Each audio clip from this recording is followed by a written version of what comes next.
Bonjour à tous, j'espère que vous allez bien. Aujourd'hui je vous retrouve dans une nouvelle vidéo, pas du tout dans mon coin habituel, parce que d'abord mon coin habituel est en bazar, puisque c'est mon coin couture, et aussi parce que j'ai 2 chiens, et que à tous les coups ils vont vouloir s'installer à côté de moi pendant la vidéo. Donc si vous entendez des bruits de pattes sur le sol, ce sont les chiens qui jouent. Voilà, je préfère vous prévenir, même s'ils savent qu'ils n'ont pas le droit de faire de bruit pendant que je filme. Ce sont des chiens, on peut pas trop leur en demander. Je vous retrouve donc dans une nouvelle vidéo où je vais vous parler de mes lectures de 2023, ce que j'ai aimé, ce que je n'ai pas aimé, un peu tout confondu, les livres également que je n'ai pas finis et pourquoi je ne les ai pas finis. Mais il y en a pas énormément et il y a un très gros coup de cœur, mais aussi beaucoup de livres pour lesquels je suis assez mitigée. Je vous propose que nous commencions tout de suite. Prenez un thé, alors attendez je vous montre, moi j'ai une tisane. Regardez-moi cette tasse. Voilà, donc prenez un thé, une tisane, ce que vous voulez. C'est parti. Et oui, évidemment, le drap derrière moi est extrêmement moche, mais comme je vous dis, j'ai 2 chiens et je tiens un petit peu à mon canapé. Je vais faire la liste dans l'ordre chronologique, c'est-à-dire que je vais commencer par le premier livre que j'ai lu et je vais remonter comme ça jusqu'à la fin de l'année. J'ai reçu un commentaire qui était assez méchant l'année dernière en me disant que je ne devais parler que des livres que j'avais aimés et pas des livres que je n'avais pas aimés parce que cette personne ne parlait à ses copines que des livres qu'elle avait aimés. Eh bien écoutez, ce que je ferai, c'est un menu là, sous la vidéo, et je vous mettrai une note sur 10 sur le menu, comme ça vous pourrez squeezer les passages des livres que je n'ai pas aimés, pour ne voir que les livres que j'ai aimés, et tout ira bien dans le meilleur des mondes, et puis de toute façon, chacun fait ce qu'il veut. C'est parti! J'ai commencé l'année avec ce livre, ce sont les enfants, enfin le C plutôt, Les enfants endormis de Anthony Passeron. C'est un livre sur l'arrivée du sida en France, donc ça met en parallèle la vie d'une personne atteinte du sida et les recherches scientifiques qui sont effectuées autour du sida et d'un potentiel remède. Il me semble que ce livre a eu un prix de premier roman ou quelque chose comme ça. Ah bah je l'avais même en dédicacé. Et écoutez, je l'ai bien aimé. J'ai trouvé que c'était très intéressant, j'y ai appris pas mal de choses. C'est pas du tout un sujet qui m'intéressait ou un sujet... très franchement, je l'aurais vu dans une librairie, je ne l'aurais jamais acheté. Mais j'ai quand même passé un bon moment de lecture. C'est plutôt bien recherché, il y a des réflexions intéressantes. On y découvre le sida sous pas mal d'aspects. Il y a un côté autobiographique puisque c'est l'oncle de l'auteur qui est décrit comme personne atteinte du sida. J'ai plutôt bien aimé, j'ai peut-être regretté parfois le manque de littérature peut-être. Je trouvais que ça surfait trop entre le roman avec un côté littéraire et l'essai un peu scientifique et que ça avait du mal à trancher entre les deux. Voilà, j'ai passé un bon moment de lecture, ça se lit bien, c'est un sujet intéressant et surtout ça m'a fait découvrir pas mal de choses. Donc il a rempli son rôle et le style était plus que correct. Donc... voilà, si vous étiez intéressé par ce genre de sujet ou que même vous ne l'étiez pas, je le conseille. Après, j'ai pas lu pendant pas mal de temps, enfin si, j'ai lu, mais j'ai lu de manière très épisodique pendant pas mal de temps. Et puis j'ai repris la lecture avec le livre Mon mari de Maud Ventura. Pour vous décrire l'histoire, c'est une femme qui raconte sa vie de couple avec son mari qui est l'homme idéal, qu'elle aime profondément, qu'elle aime très amoureusement, qu'elle aime très passionnément. Et elle décrit tout ça. Et au-delà de décrire tout ça, elle décrit une ascension sociale entre son milieu d'origine et le milieu qu'elle a eu grâce à son mari. Et c'est finalement cet aspect-là du roman que j'ai le plus aimé. J'ai trouvé que c'était pas mal. J'ai trouvé que c'était assez prenant, ça se lit très vite, je pense que je l'avais lu en une soirée, ça se lit très vite, c'est très drôle, c'est assez piquant. Juste, il y a un moment où je tournais un peu en rond, quoi. Enfin, elle est dans sa névrose de femme amoureuse, de femme qui fuit un peu tout autour d'elle pour séduire son mari perpétuellement. Bon, à un moment j'avais compris un peu le délire, à la fin il y a une petite pirouette sympa, mais... franchement, moi je l'avais un peu vu venir aussi. Ça reste pas mal, ça reste intéressant, ça reste intelligent. Moi j'ai trouvé qu'il y avait des réflexions sur les classes sociales qui étaient super bien amenées et sur le fait de se confondre dans une société parce que on fait ce que la société attend de nous. Moi j'ai trouvé que c'était assez bien mené et finalement beaucoup plus intéressant que la vie de cette femme qui en fait... n'a pas grand intérêt. Si vous aimez les romans avec des femmes à caractère un peu fou, hein, on va pas dire un peu malsain, très franchement. Hein, quand j'ai fini le roman, j'étais très contente de mon couple, hein, je vous le dis. Si vous voulez un roman plutôt écrit de manière un peu acerbe, très piquante, voilà, je vous le conseille, vraiment. J'ai passé un bon moment de lecture en le lisant, même si au bout de la moitié, j'avais fait le tour du personnage. Mais ça m'arrive très souvent, de lire la moitié du roman, et au bout de la moitié, je me dis, bon, là, j'ai envie de passer à autre chose. Ça m'a fait un peu cet effet-là, mais j'ai trouvé ça agréable à lire. Et j'ai oublié de vous le dire, ça se passe sur une semaine complète, ça se décompose donc du lundi, les chapitres sont lundi, mardi, mercredi, jeudi, vendredi, samedi, dimanche. Tous les jours, elle raconte des épisodes de sa vie, et il y a pas mal de parallèles avec la vraie vie qui pourraient montrer que cette femme pourrait exister, pourrait être votre voisine, pourrait peut-être même être vous. Donc ce qui fait qu'on s'y attache un petit peu et que de temps en temps on s'y reconnaît. Donc voilà, encore une fois celui-ci je vous le recommande plutôt, même s'il y a des moments où je me suis dit bon ça va quoi, faut passer un peu à autre chose ma bichette. Ensuite j'ai lu Christian Bobin, La plus que vive. J'avais entendu tellement de bien de Christian Bobin que je me suis dit que je serais trop bête de ne pas en avoir lu un seul. C'est très joli, ça se lit comme un bonbon, c'est très agréable à lire, c'est très joli, il écrit comme il pense, mais il pense avec beaucoup de poésie. Là, à travers ce livre, il rend hommage à une amie à lui qui est décédée, et c'est joli, c'est joli, c'est bien amené, c'est profondément bienveillant sur tout ce qu'il a autour de lui, ça fait du bien.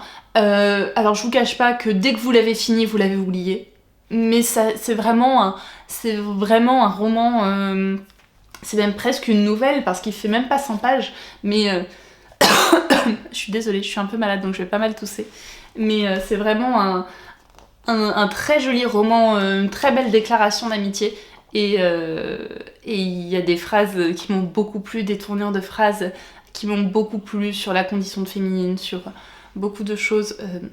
Voilà, encore une fois, il écrit comme il pense, et il pense avec beaucoup de poésie. Je sais que Christian Bobin a écrit un roman sur Soulage, parce qu'ils étaient très amis, Soulage le peintre, et je serais curieuse de le lire. Dites-moi si vous avez déjà lu du Christian Bobin, et si tous les romans se ressemblent, et si une fois qu'on en a lu un, on n'a pas besoin de lire les autres, mais celui qui parle de Soulage me tente bien, et Une petite robe de fête aussi. Voilà, il y en a comme ça qui me donnent envie, parce que je sais que je vais lire du joli, et que parfois juste du joli ça suffit, mais il n'y a pas d'histoire, il n'y a pas de suspense, il n'y a pas de... Voilà, c'est juste, il rédige ses pensées, c'est comme un petit journal intime ou une lettre qu'il aurait pu écrire à quelqu'un, et c'est joli. Ensuite j'ai lu un policier, j'ai lu Robe de mariée de Pierre Lemaitre. L'année dernière j'avais adoré Alex, et donc j'étais très curieuse de lire Robe de mariée ou un autre policier de Pierre Lemaitre, et je suis tombée sur celui-ci, je me suis dit bon bah je vais le prendre. L'histoire, c'est une femme qui a un passé un petit peu confus et qui se réveille un matin, elle est nounou, et elle se réveille un matin et le gamin qu'elle garde a été assassiné, et elle ne sait plus bien si c'est elle qui l'a tué ou pas. Donc elle décide de fuir ce destin, et de nounou, et de fuir Paris, et de se créer une toute nouvelle identité pour fuir les forces de l'ordre, sauf que son passé la rattrape. Et ben écoutez, quelle déception, vraiment, j'ai pas aimé du tout. J'avais deviné la fin au bout de la 100e page. J'ai trouvé qu'il y avait des raccourcis ultra faciles, que ce n'était pas du tout cohérent. Je dis pas que les policiers doivent tous être cohérents, mais alors là, franchement, dans le sens capillotracté, on était quand même pas mal. Et j'ai pas aimé des raccourcis. Il y a des raccourcis qui sont faits, où d'une phrase à l'autre, elle découvre un truc, mais on sait pas comment elle le découvre.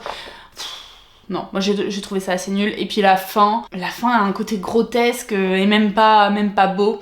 Alors que Pierre Lemaitre, il a un sens du cruel que je trouve plutôt bien fait. Là, c'est il y a un côté un peu ignare dans ce roman, et j'ai pas retrouvé du tout ce que j'avais aimé chez Alex. Donc oui, je lirai d'autres policiers de Pierre Lemaitre, mais celui-ci, franchement, vous pouvez passer votre chemin. Enfin, je vous le dis, moi ça m'a tenu en haleine parce que je voulais le finir, mais à tout moment, je l'aurais posé, je ne l'aurais jamais repris. Je vous aurais dit, j'invente la fin, j'aurais eu raison. Hein. Et pas parce que j'ai lu pas mal de policiers avant, mais parce que encore une fois, c'est capillotracté. Donc je n'aime pas. Moi j'aime bien être surprise et là j'ai pas du tout été surprise. Alors là on va passer par un roman, vous allez comprendre. C'est Tant que le café est encore chaud de Toshikazu Kawaguchi. Prix des lecteurs, sélection 2023. Je trouvais que la couverture était plutôt jolie, je trouvais que ça s'annonçait bien. Et c'est l'histoire de, en gros, des clients qui vont dans un café, mais le café est un petit peu magique et il permet de retourner dans le passé pour revoir des événements qu'ils ont ou vécu ou pas vécu et qu'ils souhaiteraient découvrir. Le sujet est mignon, mais alors qu'est-ce que j'ai trouvé ça niais. J'ai trouvé que c'était ultra niais. Et j'espère que c'est un défaut de traduction parce que ça arrive très souvent qu'on lise un roman en français et que ça ne traduise pas du tout l'idée de l'écrivain. C'est hyper difficile le travail de traducteur. J'ai fait de la traduction pendant mes études et c'est très très très très dur. Pour vous donner une idée, je dépassais rarement le 2, 1 sur 20 en traduction.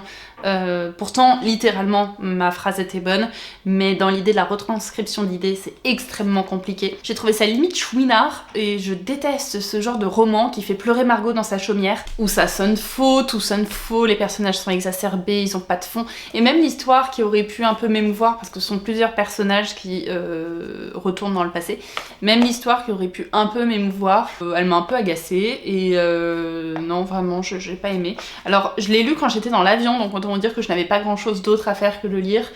Je pense que j'aurais eu à le lire chez moi, je l'aurais lâché au bout de 50 pages. Là, c'est parce que je n'avais rien à faire, mais vraiment, quand je l'ai eu fini, je me suis dit, mais... j'aurais pu acheter un livre à l'aéroport en portugais, ça m'aurait captivé peut-être davantage. Donc non, vraiment... Je sais qu'il a eu sa petite part de succès, je sais qu'il a plu à beaucoup de personnes, mais vraiment... Il y a de la littérature de gare qui est nettement plus qualitative que ça et qui est nettement moins niaise. Et c'est même pas le fait que ce soit niais, parce que parfois un peu de mièvrerie fait du bien. Mais là j'ai trouvé que c'était, encore une fois, un côté grotesque que moi je n'aime pas du tout et auquel je n'adhère pas. J'ai besoin de choses plus sobres et d'un meilleur niveau de littérature que ça. Désolée, je suis prêtre snob, c'est pas grave. Enfin, alors... Là, tous les livres que je vous ai montrés, vous avez remarqué que c'était tous de la collection livres de poche parce qu'il y avait comment on appelle ça, une offre à la Fnac où j'avais acheté ça à la Fnac. Oui, parce que j'avais des chèques cadeaux à la Fnac à dépenser. D'habitude, j'achète plutôt en librairie indépendante, mais là, à la Fnac, j'avais des chèques cadeaux et ils faisaient une offre où on achetait 3 livres de la collection livres de poche et on avait le 4e offert ou quelque chose comme ça. Et offert pour 2 livres. Donc j'avais acheté quelques livres de poche en me disant que j'allais bénéficier de cette offre. Et parmi les livres de poche qui étaient proposés gratuitement, il y avait Philippe Claudel, Le bruit des trousseaux. De Philippe Claudel, j'avais déjà lu La petite fille de Monsieur Lynn, que j'avais bien aimé, qui avait fait beaucoup parler de lui notamment par rapport à la fin du roman. Si vous ne l'avez pas lu, je vous le recommande. Mais j'étais curieuse de lire celui-ci parce qu'en plus, le titre me plaisait. Je trouve que Le bruit des trousseaux, je sais pas, ça me parlait. Et donc ça se passe dans un milieu pénitentiaire, c'est un roman autobiographique de Philippe Claudel qui venait donner des cours de français en prison, qui traduit le milieu pénitentiaire à travers ce roman. J'ai adoré. Là vraiment, pour le coup, ça a été un petit coup de cœur, vraiment. Des chapitres, il n'y a pas de chapitres, tout se compose en paragraphes et il alterne entre des paragraphes généralisés sur la condition de vie en prison et des cas de prisonniers qu'il a pu rencontrer.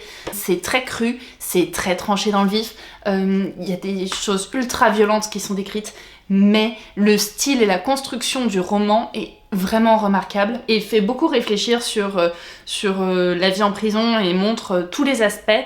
Et ce n'est pas manichéen, ce ne sont pas les gentils sont d'un côté, les méchants sont de l'autre, ou tout le monde est fondamentalement méchant ou fondamentalement gentil. Ça décrit vraiment un peu l'humain qui est ni bon ni mauvais, il parle à des détenus qui ont commis des crimes atroces et qui ont quand même une part d'humain, qui parle de Primo Levi avec passion, alors que 2 mois avant, il ne savait peut-être même pas lire.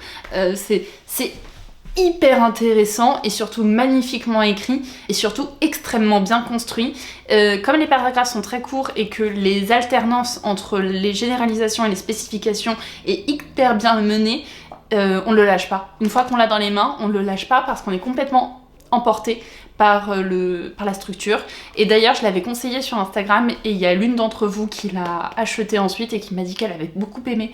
Donc voilà, je vous le recommande vraiment si vous souhaitez découvrir ce milieu et si vous voulez lire un roman écrit par un académicien du Goncourt. C'est plutôt bien et puis c'est très court, donc ça se lit vraiment très vite. Moi je sais que j'ai besoin de lire de temps en temps des livres très courts, même très souvent, de lire des livres très courts pour la satisfaction d'avoir fini un livre. Je trouve que c'est super important cette satisfaction d'avoir fini un livre pour donner l'envie de lire. Pour moi, c'est important. Ensuite, j'ai acheté, alors plutôt littérature classique, j'ai acheté Gigi de Colette. Il y avait d'autres nouvelles à l'intérieur, mais je ne les ai pas lues, très honnêtement. Je n'ai lu que Gigi, qui est la première. Faudrait que je lise les autres, cela dit. Et j'ai trouvé ça mignon, très mignon. C'est joliment écrit. C'est l'histoire d'une fillette de 15 ans qui apprend les codes sociaux et qui tombe amoureuse d'un type qui est nettement plus âgé qu'elle. C'est très mignon, c'est très joliment écrit. De là à dire que je dévorerais du Colette, non, mais un peu comme Christian Bobin.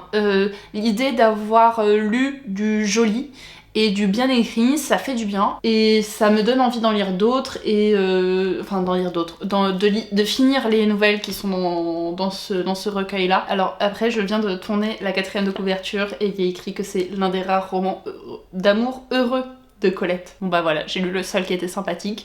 Bon, je sais plus si j'ai envie de lire les autres, mais c'est mignon, puis la nouvelle doit faire une centaine de pages. Voilà, on perd pas son temps en lisant du Colette. Je pense que Colette fait partie des auteurs féminines des auteurs, autrices à avoir lu, ne serait-ce que pour le style. Notamment, vous avez Le blé en herbe, qui est super connu, mais je ne l'ai pas lu. Peut-être que je le lirai un jour, mais là, je vais m'attaquer à du très lourd et je serais pas surprise si je me mets à pleurer pendant que je vous le décris. Des souris et des hommes de Steinbeck. Je connaissais pas du tout. Je connaissais Steinbeck, j'avais lu Le Poney Rouge comme tout le monde. Enfin, je n'avais jamais lu les romans qui avaient été nommés au prix Nobel de Steinbeck. J'avais fait un sondage sur Instagram pour qu'on me recommande des livres et quelqu'un m'avait recommandé Alès d'Éden de cet auteur. Et Alès d'Éden, c'est quand même un gros pavé. Je me suis dit, bon, ça m'intéresse quand même, le sujet m'intéresse. Je vais voir s'il n'y a pas un livre plus court de Steinbeck. Et il y avait Des souris et des hommes qui fait à peu près 180 pages. Et je me suis dit, bon, 180 pages, je vais pas perdre mon temps. Je vais le lire en 2 jours max, ce sera très bien. Je lis très vite, hein. Je vous le dis, je lis très vite. Je me suis pris une sacrée claque. C'est l'histoire de 2 amis, Georges et Lénie, qui quittent un ranch pour travailler dans un autre, et parce qu'ils ont le rêve de construire leur propre ranch et gagner leur argent, devenir riches. Et voilà, ils ont ce rêve américain des années 20, et j'ai adoré. Le style est remarquable, les personnages sont tous nuancés. C'est une histoire d'amitié qui est extraordinaire. C'est beau, c'est bien écrit, et la fin est crève-cœur. Voilà, juste la fin, pour vous donner une idée, les 3 dernières pages, j'ai pleuré toutes les larmes de mon corps. Il y a 2 pages dans le roman qui m'ont un peu énervée, mais pas énervée dans le sens j'ai envie d'arrêter, mais plutôt parce que je trouvais qu'elle n'avait pas grand chose à faire là. Si vous l'avez lu, je pense que vous savez de quelle page je veux parler, mais tout le reste, c'est magnifique, c'est merveilleux, et c'est encore une fois extrêmement bien construit, puisque il ne fait que semer tout le long des indices sur la fin du roman. Et au début, quand on lit les passages, on se dit oui bon, ça va, ça c'est anecdotique, t'aurais pu passer peut-être à côté, John. Et en fait, à la fin du roman, tous les passages qui paraissaient peut-être anecdotiques au cours de la lecture prennent un sens.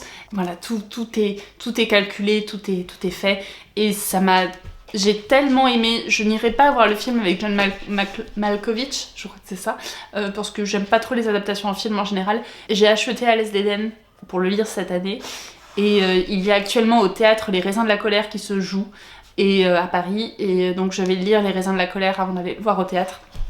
Mais vraiment, si vous voulez vous intéresser à la littérature américaine, ou même à la littérature de manière générale, et que vous ne savez pas par quel roman commencer, celui-ci, indéniablement, il se lit bien, il est court, il est émouvant, il donne envie d'en lire d'autres. Voilà, un vrai coup de cœur. Je n'ai pas arrêté d'en parler à tout le monde, à dire que c'était un vrai bijou et qu'il fallait l'avoir lu dans sa vie. Et d'ailleurs, ma mère n'avait jamais lu Steinbeck, elle l'a lu, et elle me dit que maintenant, elle veut lire d'autres romans de Steinbeck. Encore une fois, je recommande, même s'il faut avoir le cœur très accroché pour la fin, j'ai adoré. Je continue avec Pêcheur d'Islande de... je suis en train de me faire matraquer de câlins. Je continue avec Pêcheur d'Islande de Pierre Loti, que j'ai lu suite à une recommandation pareil sur Instagram. C'est l'histoire d'amour entre... ça se passe en Bretagne, et c'est l'histoire d'amour entre un marin et une femme de marin. Et c'est une histoire d'amour aussi en parallèle entre ce marin et la mer. C'est très joli, c'est extrêmement détaillé sur les bateaux, sur même ce qui a pu se passer en Indochine ou en Cochinchine, je sais plus exactement, mais il y a une guerre qui est nommée et tout ce qui a pu se passer là-bas, c'est extrêmement bien détaillé. On voit que Pierre Loti l'a vécu, mais j'ai trouvé ça assez vieillot en réalité. Le style, je l'ai pas trouvé incroyable, j'ai trouvé que c'était oui, vieillot vraiment. Pas adoré, ça se lit bien. Pareil, je l'avais lu dans l'avion et pour aller à la Réunion, donc j'avais pas d'autre chose à faire que le lire. C'est joli, mais je suis pas sûre de vous le recommander parce que le style est quand même bien vieillot et pour le coup c'est pas de la littérature classique, hein, Pierre Loti, mais c'est... Si vous voulez lire des choses un peu anciennes, non pas ça. Je l'avais même assez vite oublié, ce roman-là. J'ai également commencé Les Rois Maudits de Maurice Druon. Donc là je vous montre le 3e tome parce que je n'ai lu que les 3 premiers, mais ça ne sert à rien que je vous montre les 2 premiers. Ça raconte la monarchie française de Philippe le Bel à Jean le Bon, en passant par Louis X, Louis XI, etc. Et ça raconte donc de manière romancée et extrapolée, hein, on n'est pas que sur du contexte historique, le règne de ces rois. Donc vous avez toute la partie historique qui vous montre les litiges politiques qu'il y avait à ce moment-là, avec les mariages, avec des meurtres, avec beaucoup de choses, et également des parties assez romancées avec des personnages extérieurs. J'adore, je suis ultra fan, j'ai très envie de continuer.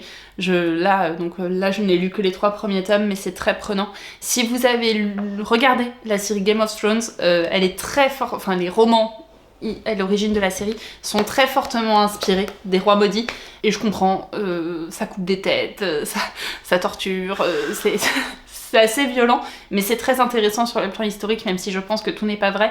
Je suis pas assez calée Moyen-Âge pour vous dire ça. C'est très intéressant, et en plus de ça, les personnages. Juste les personnages, ils sont tellement... Là, pour le coup, ils sont tellement machiavéliques. On adore les détester tous, et c'est prenant, c'est hyper intéressant. Toutes les classes sociales sont étudiées.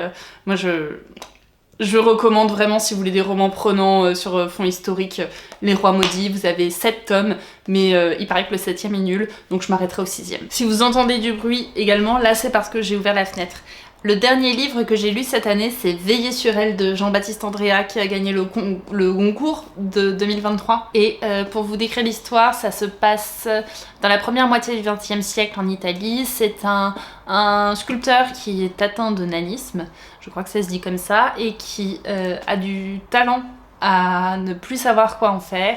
Et il rencontre, mais il est extrêmement pauvre, et il rencontre de manière un peu malencontreuse une jeune fille qui est née quasiment à la même date que lui, même s'il ne lui dira jamais la vérité sur cette date.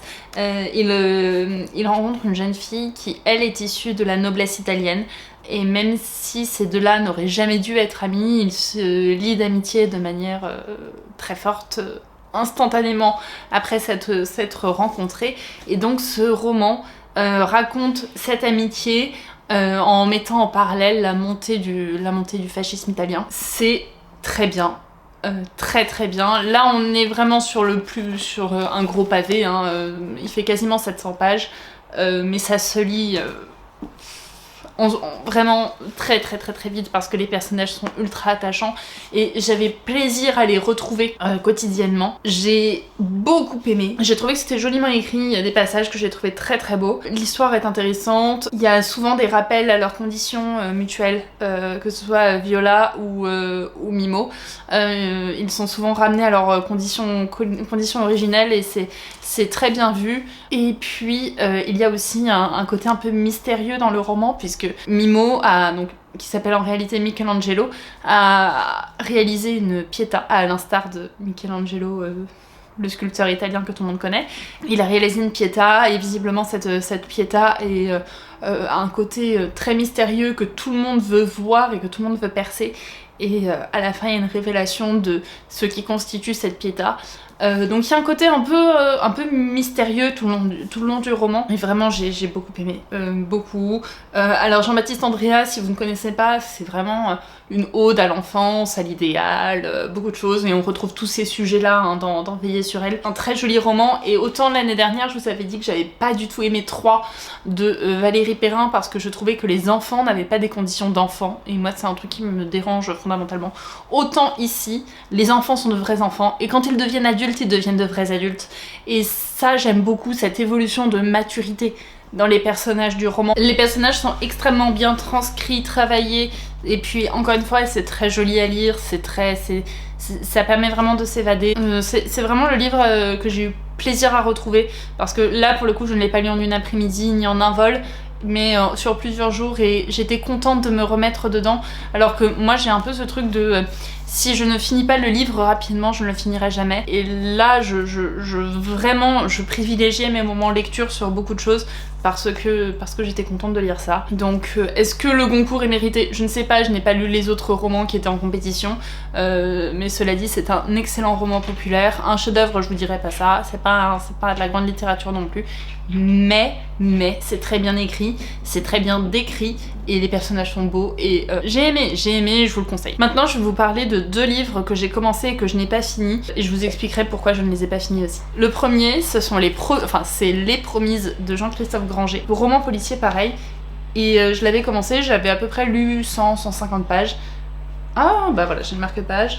J'ai lu 90 pages, j'étais un peu ambitieuse. Bah j'ai bien aimé, de toute façon Jean-Christophe Granger c'est extrêmement bien écrit. Là le style littéraire c'est très bon, c'est très très bon, c'est du très très bon policier. Mais comme vous pouvez voir, le livre est dans un très piteux état.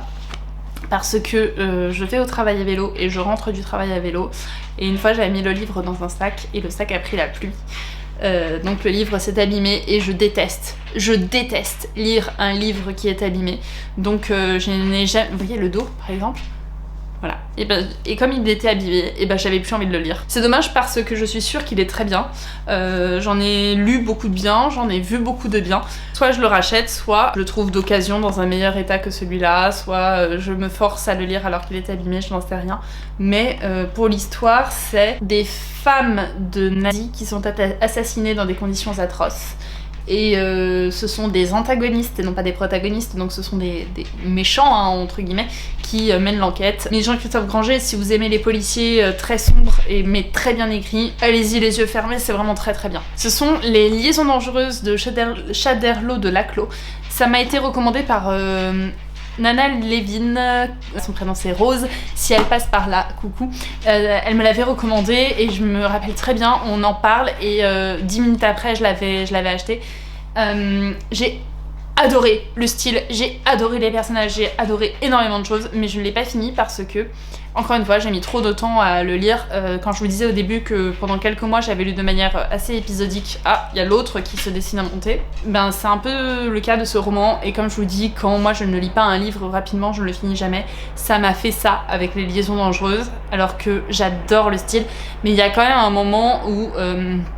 même si le style est très bon et que les personnages sont intéressants et qu'il y a des passages magnifiques, j'ai trouvé que il s'ennuyait quand même pas mal quoi. Et moi lire des personnages qui s'ennuient, au bout d'un moment ça m'ennuie. Mais ça n'empêche pas que j'ai trouvé ça très très bien et que j'aurais envie de le finir un jour. Mais attendez, faut que je vous montre ça. Attendez. Vous voyez, vous êtes là. Bonjour. Il se fait dans cette position tout seul, je ne fais rien, hein, c'est juste, il fait le beau. Voilà. J'espère que cette vidéo vous a plu. Je vous invite à me dire en commentaire quels sont les livres que vous avez lus en 2024, si vous les avez aimés ou non, et si avec les livres que j'ai aimés moi, vous avez des recommandations à me faire. Je sais que je n'ai pas parler couture parce que la simple raison à ça, c'est que je n'ai plus trop de motivation à coudre, alors que j'ai de beaux projets en tête, hein, c'est seulement la motivation qui n'est pas trop là. Mais ça va revenir, la prochaine vidéo prévue sera bien une vidéo couture. Je vous dis donc à très bientôt pour cette prochaine vidéo, et jusque là on se parle sur Instagram. Bye bye!